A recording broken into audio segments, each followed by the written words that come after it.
Ini adalah kisah nyata dari sekelompok para penari erotis di sebuah klub malam elit, khusus pria dewasa, dengan pertunjukan para penarinya yang tak berbusana di New York, Amerika Serikat. Berawal saat mereka terbiasa mendapatkan uang cepat dengan rata-rata penghasilannya sebesar 15 juta hingga 45 juta rupiah dalam hitungan jam. Tiba-tiba krisis ekonomi melanda. Klub pun mulai sepi didatangi para pria kaya yang menghamburkan uangnya, hingga berimbas pada penghasilan mereka. Sehingga mereka merasakan hidup serba pas-pasan di tengah biaya hidup yang tinggi di kota New York yang glamor. Selama beberapa tahun bertahan di tengah krisis ekonomi yang melanda di semua kalangan, tiba-tiba ide gila pun muncul. Geng para wanita penari erotis ini mulai menjalankan ide gilanya. Mereka merampok para pria kaya dengan cara-cara cantiknya, hingga berhasil mendapatkan ratusan juta rupiah dalam sekali aksinya, tanpa diketahui dan disadari para pria kaya tersebut yang diperdayai oleh mereka. Dengan keberhasilan mereka menjalankan ide gilanya tanpa diketahui, mereka pun terus melakukannya, hingga mereka mendapatkan uang yang sangat banyak dan hidup mewah, tinggal di tempat mewah, belanja mobil, perhiasan, pakaian, tas dan sepatu-sepatu brand ternama dengan harga fantastis. Hingga suatu ketika, seorang dokter ahli jantung dari New Jersey menyadarinya. Dan akhirnya aksi mereka terungkap setelah pihak berwenang menyelidikinya dan melakukan penyamaran. Kejadian ini pun menjadi berita yang menggemparkan saat itu, hingga mereka terjerat hukum. Ikutilah kisah nyata ini selengkapnya sesaat lagi hanya di YouTube K Channel. Membuka jendela dunia.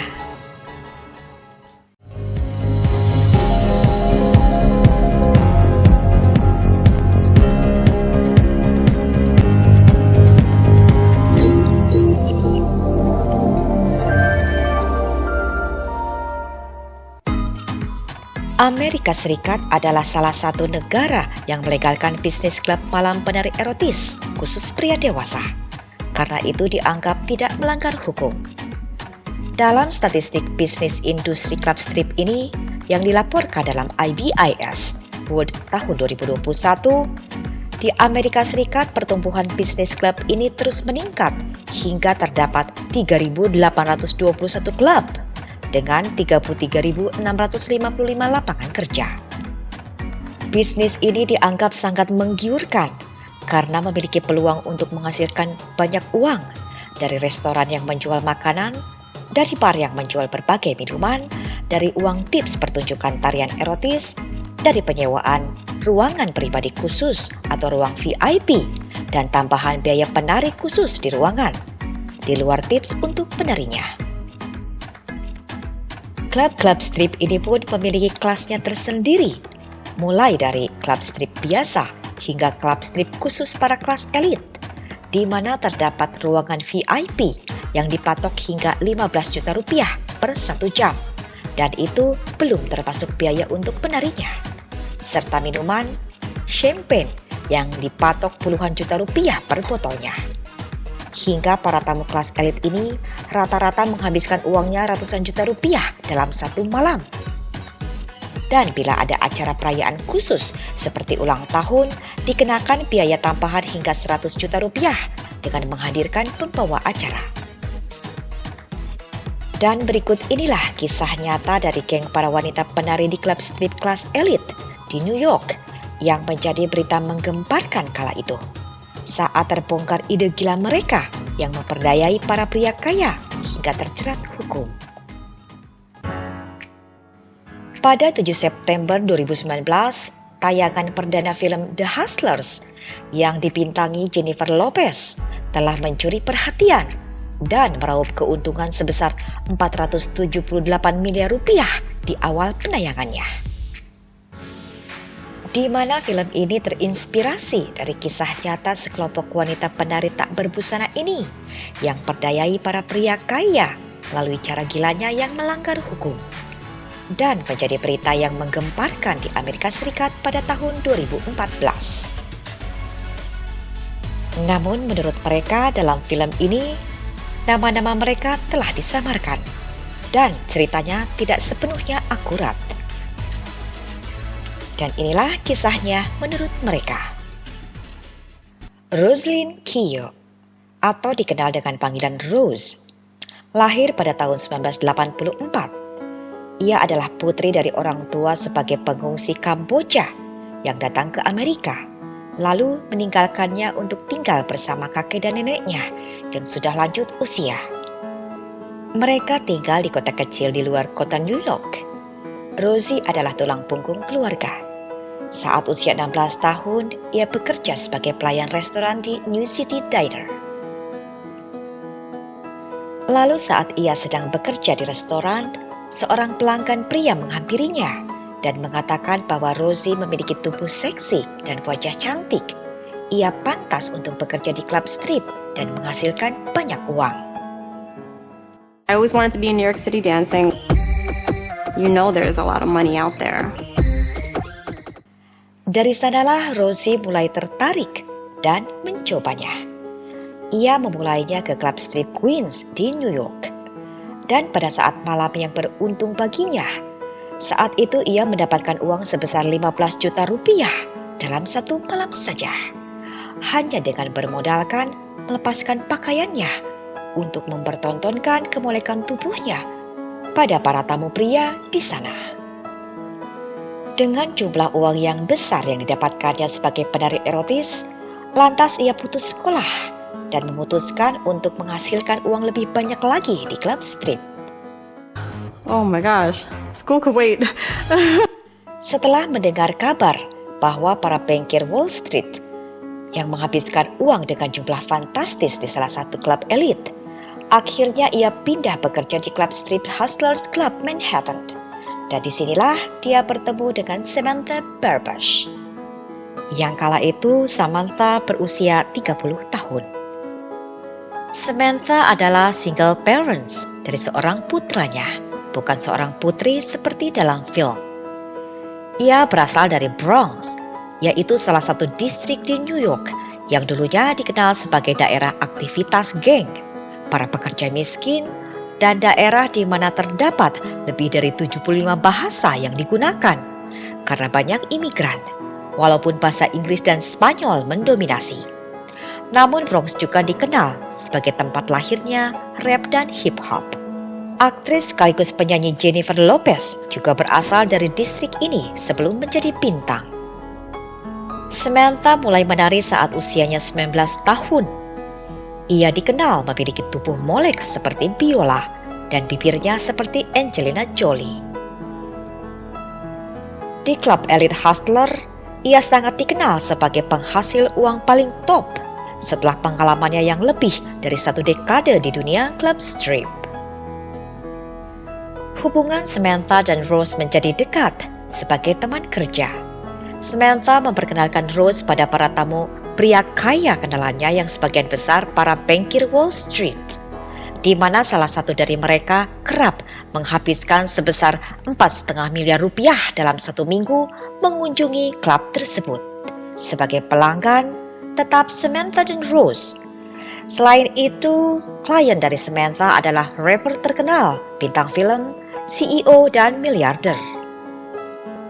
Walau penghasilan mereka dipotong sebesar 40% oleh klub dan memberi tips pada bartender-bartender yang selalu melaporkan tamu-tamu kaya yang datang untuk mereka, Samantha dan Rose masih terhitung memiliki penghasilan cukup besar, rata-rata 15 juta hingga 45 juta dalam hitungan jam saja, dengan total rata-rata berpenghasilan 150 juta rupiah per malamnya.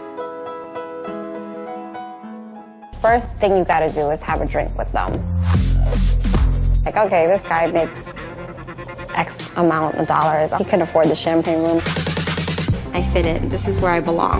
Samantha dan Rose merasa telah menaklukkan kota New York sebagai kota impian semua orang yang penuh gemerlap. Mereka bergaya hidup mewah, belanja berbagai pakaian, tas dan sepatu brand ternama, dengan harga selangit. Hingga satu ketika Rose hamil dan punya anak perempuan dari kekasihnya. Ia pun berhenti selama beberapa tahun. Lalu pada tahun 2008, krisis ekonomi melanda, di mana hal itu berdampak pada semua kalangan. Tidak sedikit bank dan perusahaan besar yang tutup. Para pria kaya yang biasa menghamburkan uangnya ke tempat-tempat hiburan sudah mengencangkan keuangannya. We are in the midst of a serious financial crisis. Dan hal itu pun mempengaruhi klub-klub strip yang mulai sepi dikunjungi. Para penari mulai kesulitan ekonomi di tengah biaya hidup di kota New York yang tinggi. Begitupun yang dialami Samantha, apalagi Rose yang telah lama meninggalkan pekerjaannya. Rose memiliki tanggungan beban besar yang harus menghidupi kakek dedeknya juga anaknya. Kekasih Rose pun tidak dapat membantu apa-apa, yang akhirnya Rose dan kekasihnya berpisah. Rose mulai kembali ke klub strip dan bertemu Samantha. Namun keadaan klub strip sudah tidak seperti dulu lagi. Klub elit ini sudah sepi pengunjung. Selain itu, para penari baru yang lebih muda dan lebih cantik dan bertubuh lebih molek sudah berjejer di klub tersebut.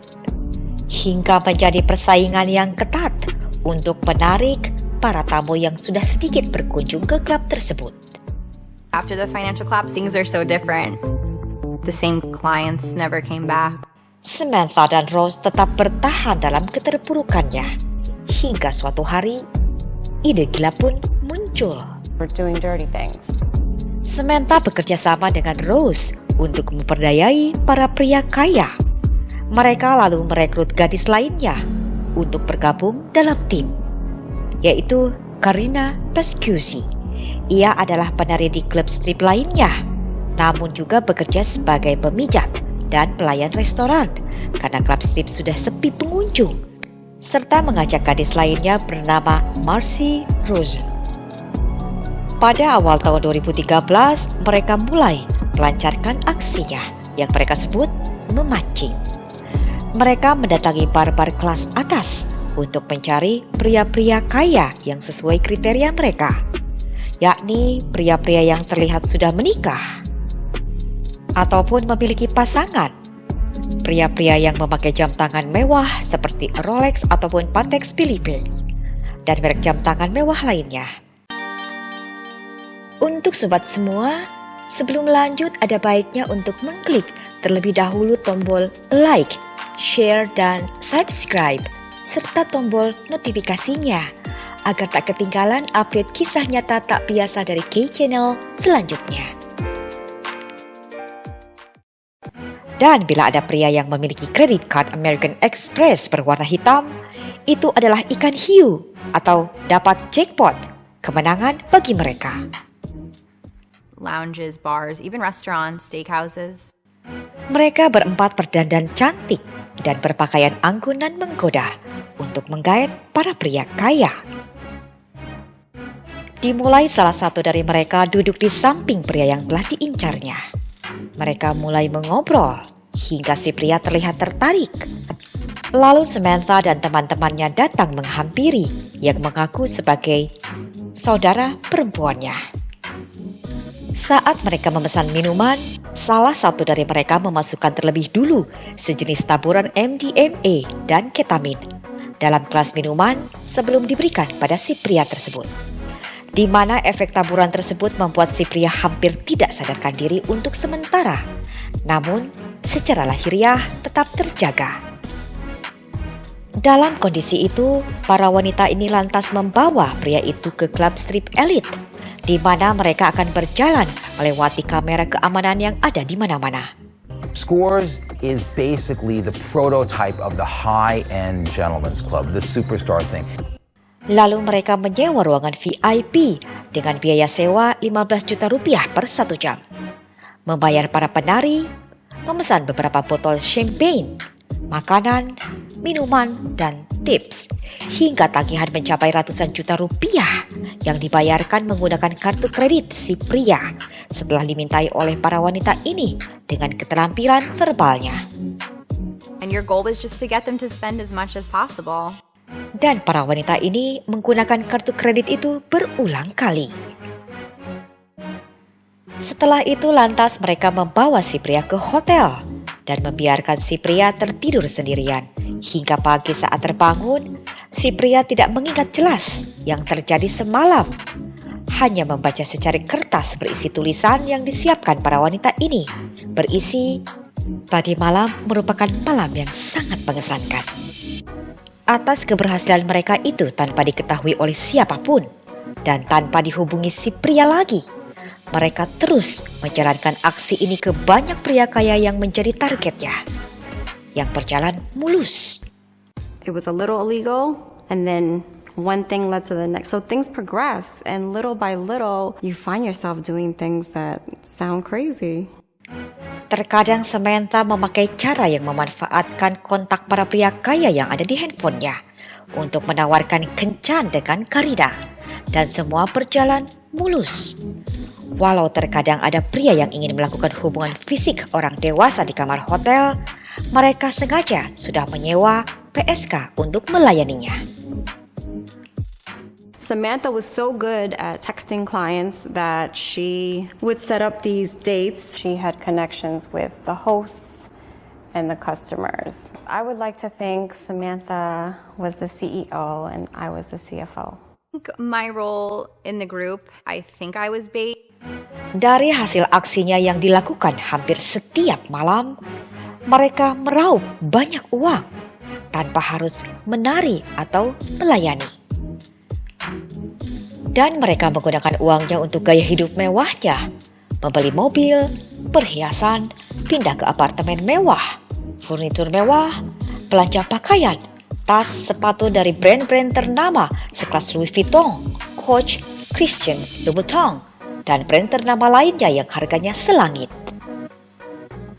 Para wanita ini tidak berpikir akan ada pria-pria itu yang mau menelpon polisi untuk mengeluh bahwa mereka ditipu di klub strip, karena kebanyakan pria akan lebih mengkhawatirkan istri atau pasangan mereka, sehingga mereka memutuskan untuk membayar tagihan dan menganggapnya sebagai malam yang buruk.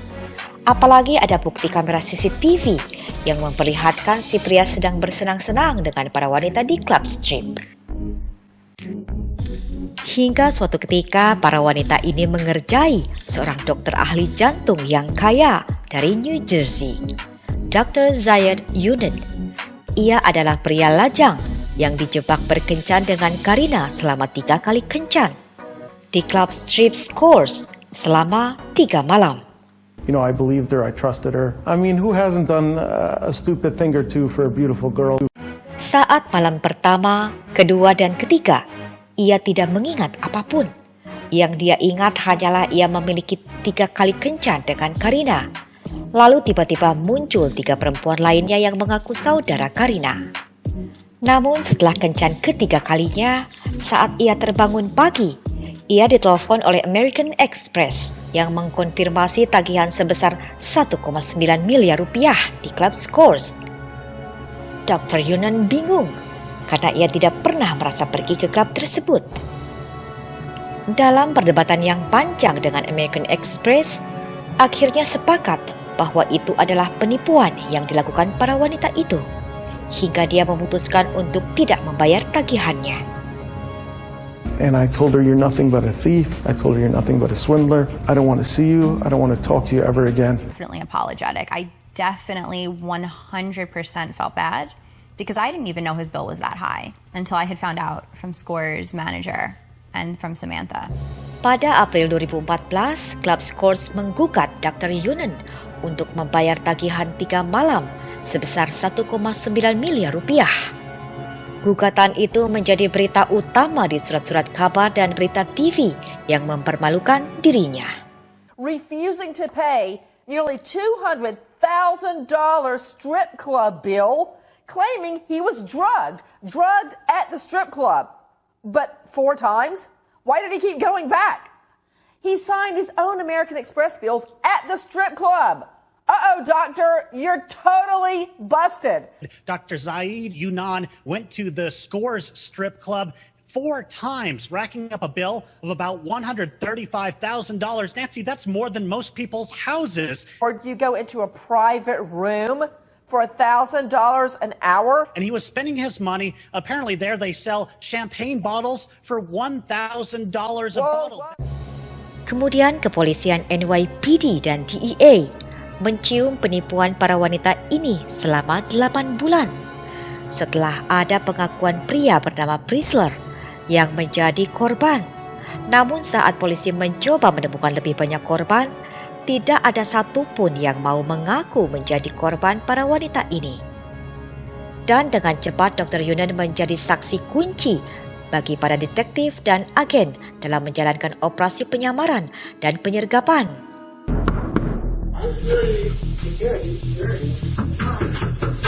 How you doing, security? Is this guy even, is he alive? Yeah. This guy does not look good. Does he need an ambulance? Yeah, we need an ambulance. The police are unable to arrest the women because they didn't catch them bringing the undercover agents' credit cards into the club.